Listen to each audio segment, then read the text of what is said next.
Alice Go loses cool after house shows docu on Chinese spy. Ayan na.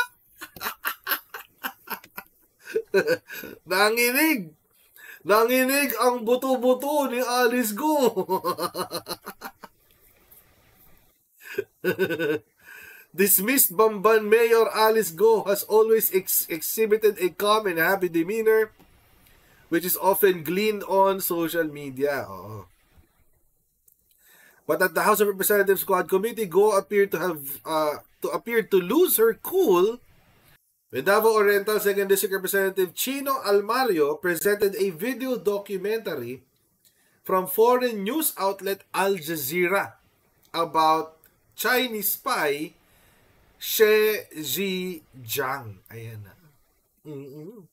Din yung Ministry of State Security, willing ka rin ba na mag-confess ng katotohanan sa Quadcom na ito?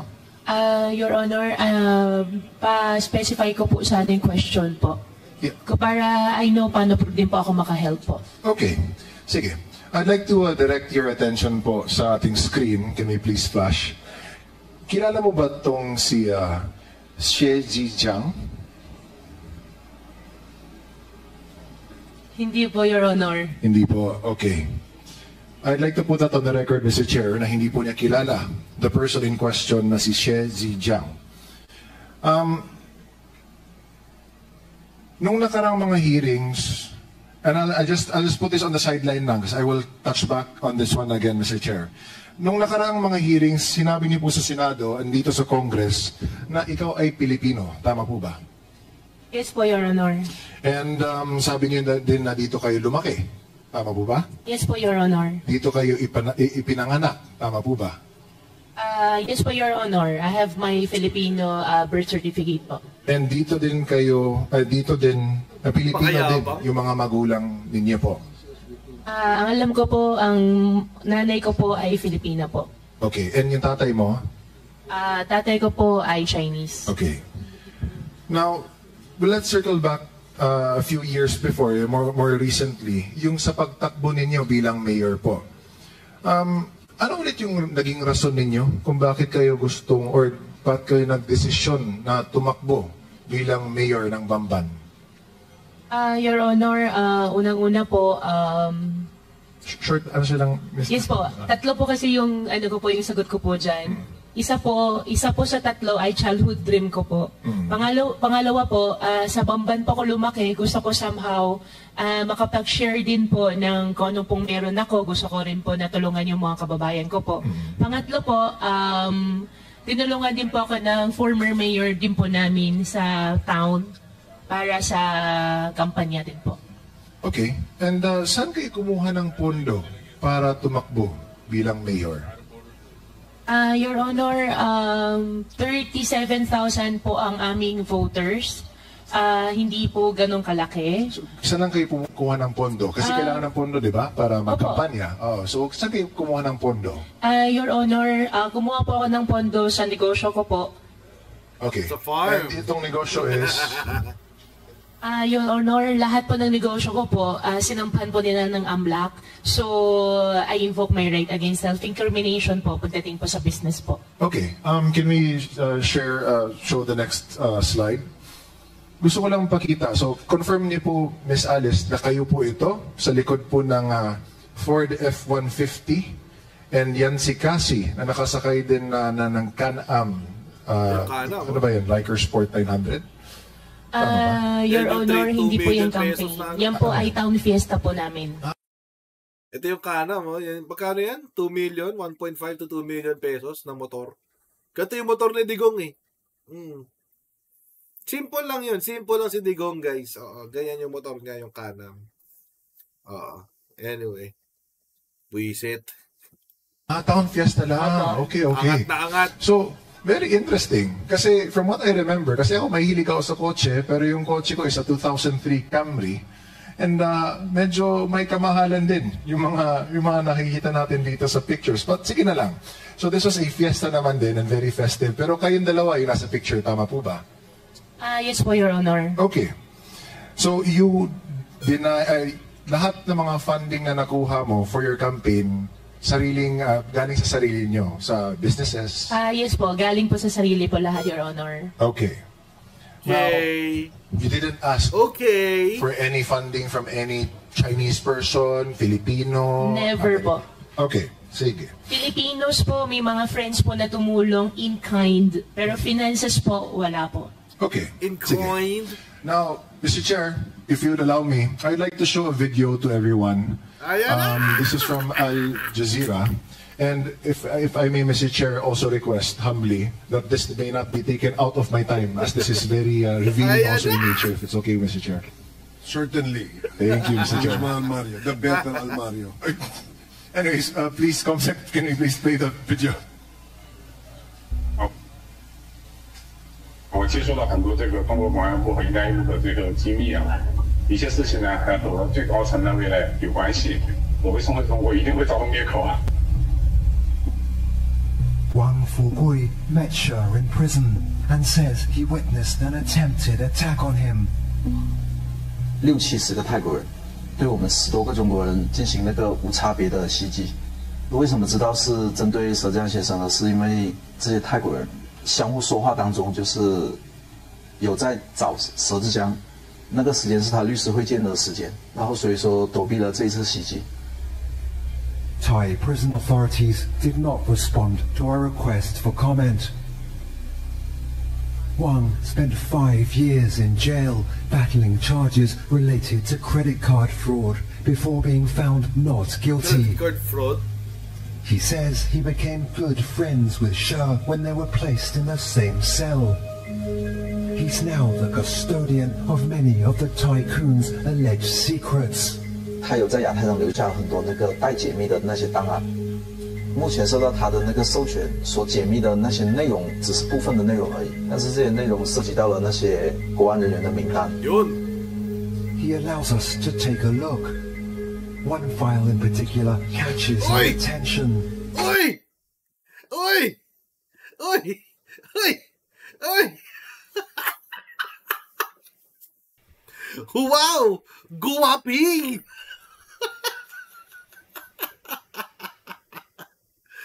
Uli ka, Balbon! Yung logo ng Chinese Communist Party sa taas. O, yan.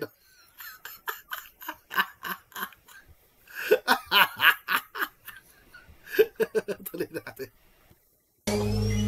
It's a dossier about Guo Huaping, or Alice Guo, former fugitive and embattled ex-mayor of a small town in the Philippines.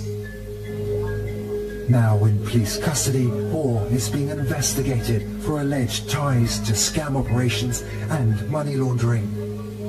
He's also accused of being a Chinese spy. 菲律宾的这个郭海斌的，我用这个的手机呢跟他通过话，但是呢还要的。 Sher says Guo once asked him to help fund her political campaign. 那我更不想得罪这个菲律宾政府了，所以因此就不能没有给钱。 Guo has repeatedly insisted she was born in the Philippines, a prerequisite for office holders in the country.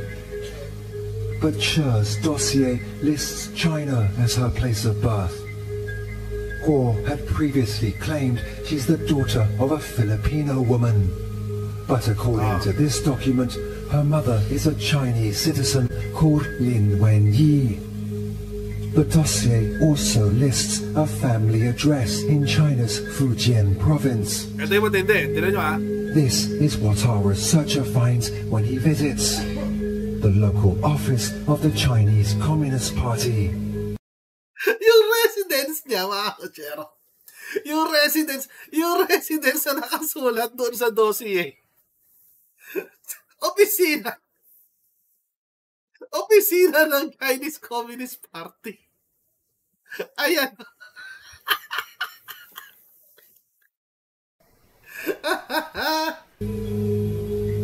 At a nearby village, residents show photographs of Guo recognize her as the daughter of Lin Wenyi, the same name that appears in Sher's dossier. They say Guo was born here and only moved away towards the end of 2002. Sher says he has a message for the former mayor. 郭海斌，中国是不可信的。我们两个，你看一下，曾经都为这个国安部卖命，你看看我的下场。要想不被灭口呢，就把真相呢，就告诉全世界。China's Ministry of State Security did not respond to our request for comment. Neither did Alice Guo Huaping. Sa SIRV niya, if I'm not mistaken, it's around 2003 or 2004 siya lumipat ng Pilipinas. Parang ganun. So, if that's the case, it would make sense. Umalis siya ng Fujian province, according sa mga kapitbahay na nandun, na-recognize nga daw siya, na siya nga si Guoping. Siya si Guoping. Nung na-recognize siya, sabi, oo, wala na, umalis siya dito mga 2002. Ganon. Yan ang kwento ng mga kapitbahay. Lumipat sila dito around 2004. So, 2003, 2004. Tapos sinasabi pa nila, 13 years old lang daw si si Guoping. 13 years old lang daw si Guoping noon, sabi. Bola. 2003. Ayan. Oo. 2003. O, di sabihin nga, more or less, tama yung kwento ng mga taga-Fujian.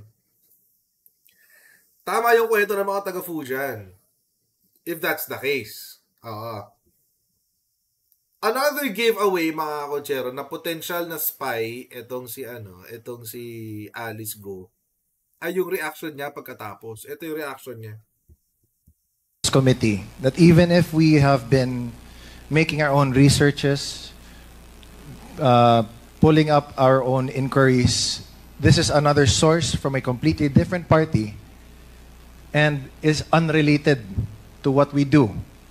Pero nagkataon that the person named Xie Kailun, who si Xie Zhijiang trusted with the encrypted files, showed to Al Jazeera that there is a dossier confirming that there are Chinese spies all over, at least in this case, Myanmar, but here also in the Philippines, and undoubtedly shows Guo Huaping. In the picture, where she was born, even her mother, galit siya, and the name of Lin Wenyi. Mr. Chair, again, we were told, kanina nagtanong tayo kung lumaki ba si Ma'am Alice dito sa Pilipinas, kung dito ba siya ipinanganak, kung Pilipino ba yung mga magulang niya.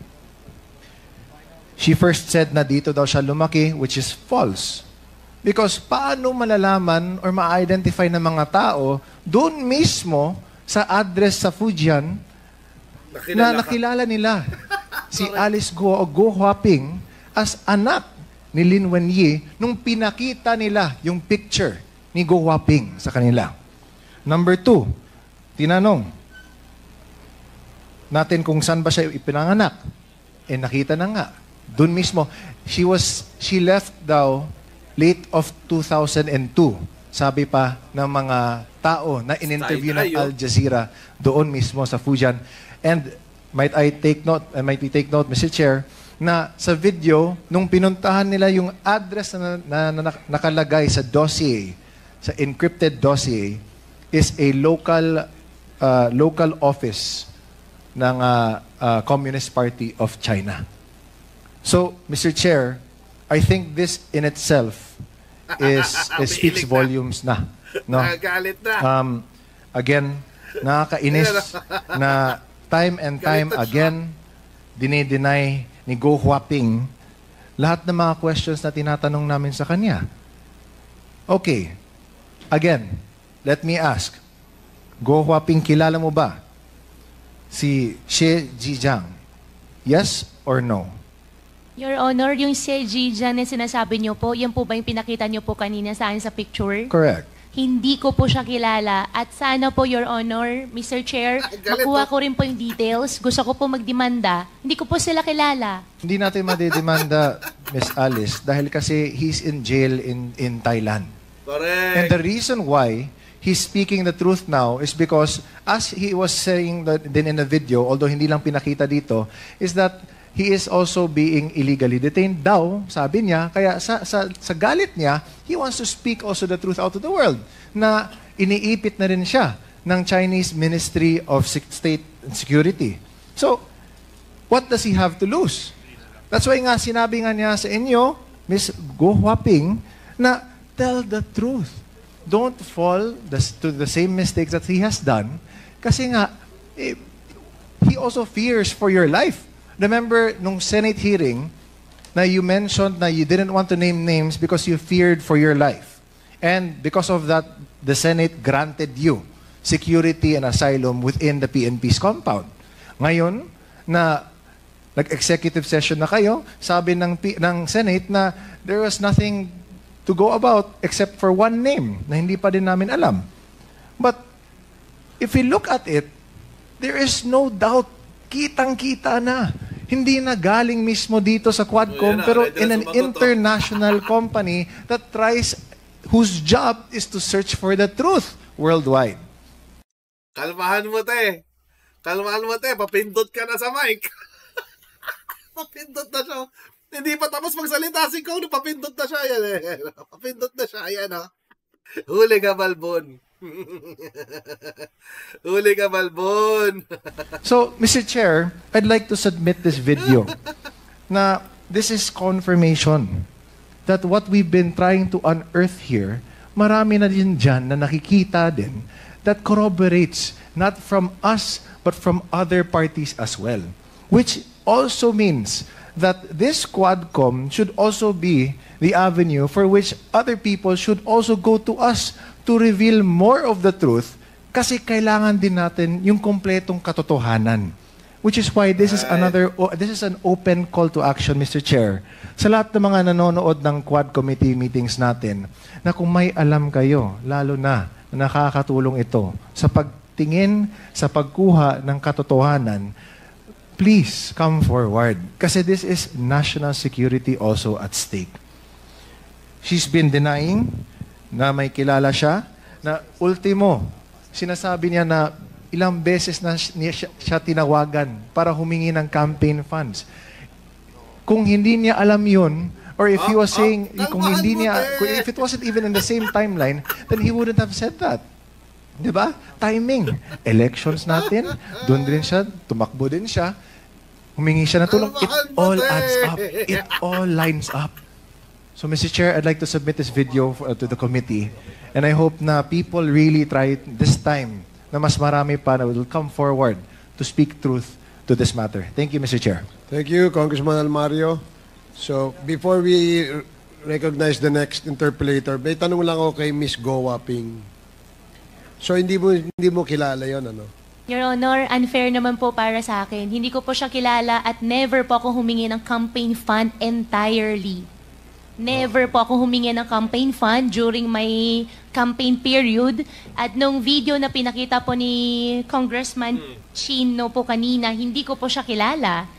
At gusto ko rin po na iparating sa lahat ng kababayan ko at buong Pilipinas na rin po. Mahal ko pang Pilipinas. Kasi nabanggit dun sa video na you're probably a spy. Hindi po ako spy. So hindi ka spy. Total. Sinong spy ang aamin? Angat-angat lang ang spy na aamin. Hindi po ako spy. Hindi ikaw yung nasa picture. Hindi po ako spy, hindi po ako nasa picture, at hindi rin po, Your Honor, ako yung sinasabi niya.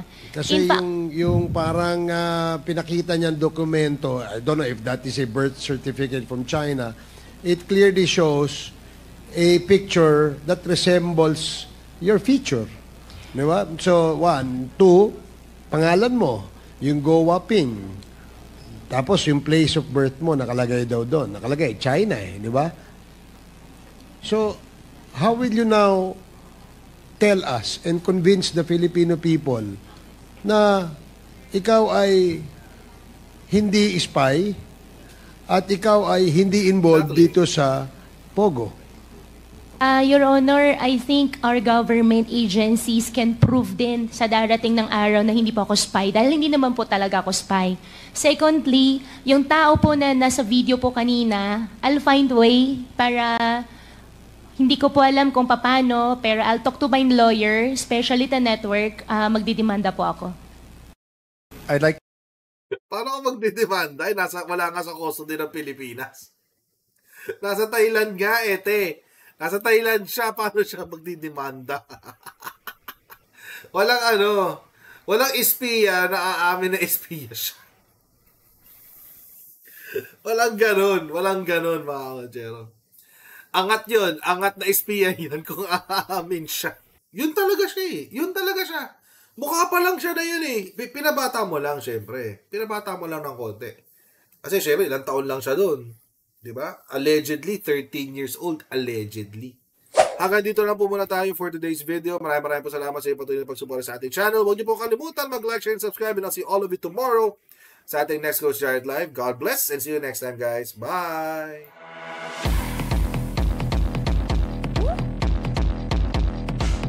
Pag ganun, huwag natin gawing tanga mga Pilipino. Mas maganda kasi nasa lugar ka ng tama kaysa yung pinipilit mo yung pagkakamali.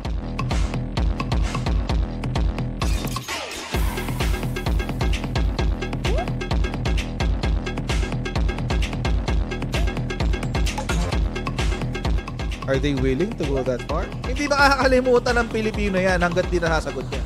Sino ngayon nagsasabi ng totoo?